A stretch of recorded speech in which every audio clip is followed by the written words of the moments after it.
From the director of Deuce Bigalow, Male Gigolo comes Trolls, a new animated film based off of the Good Luck Trolls, the dolls from when I was a little boy. My sisters had some of those. I recall those figures giving me nightmares.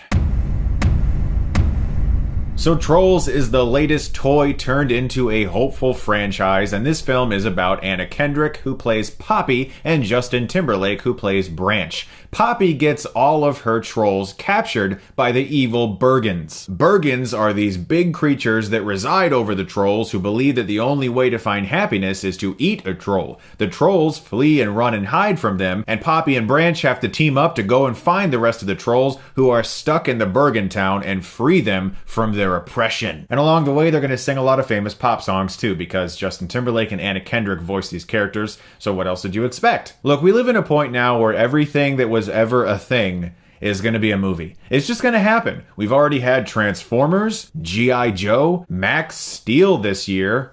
That one really worked out.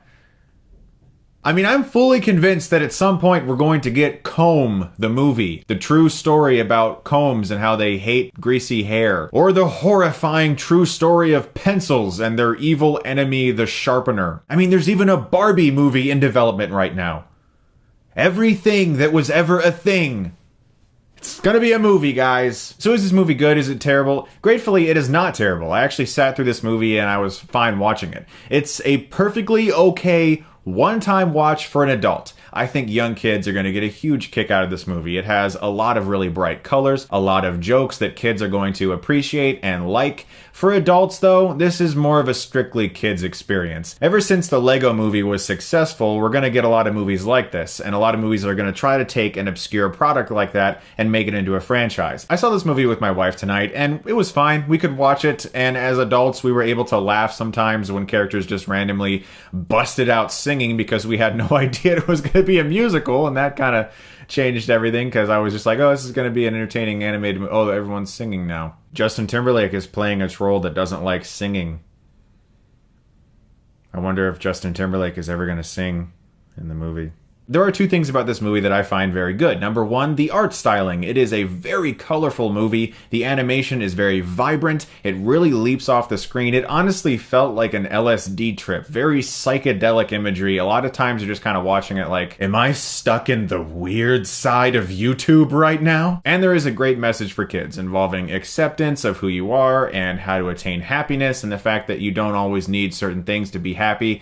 Kids are going to appreciate this movie. It's a film that I'm sure parents can show to their kids and say, here guys, sit down and watch this movie and, you know, don't talk for 90 minutes, please. Please, we want to sleep. And I can sit here and say that, oh, well, you know, you're being too harsh on it, Chris, because this movie isn't made for you. It's made for kids. But I try to shy away from saying that in my reviews of animated movies for families, because to me, that's an easy way out for the filmmakers. The idea that you don't necessarily have to give your all to a script or to the direction of a children's movie just because you know that a lot of kids are going to see it and they're going to be less judgmental is, in my opinion, not a very good mindset to have. So I actually do go into a family movie with a similar mindset that I would for someone who's making a film that's more mature. I think that it's important to really, maybe even more important to focus on those kind of things for a kid's movie, because these movies are going to be infecting the children's minds, and so you really want to make them as good as they can be. And overall, I respect them for trying, but in the long run, I can't help but look past the fact that this is really just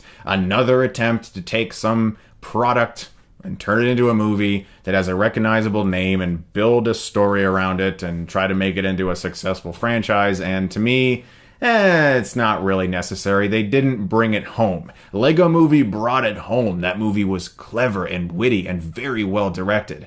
This movie is fine, and I think young, possibly elementary school age kids will really get a kick out of it. But everyone else is probably going to be like, all right, well, I watched it. I hope I never have to see that again. I'm going to give Trolls a C. Guys, thank you very much for watching. Please do check out my reviews for Hacksaw Ridge as well as Doctor Strange, and I'm going to have a surprise review for you guys this weekend. Ooh. You guys are the best. Thank you very much for watching, and if you like this, you can click right here and get Stuckmanized.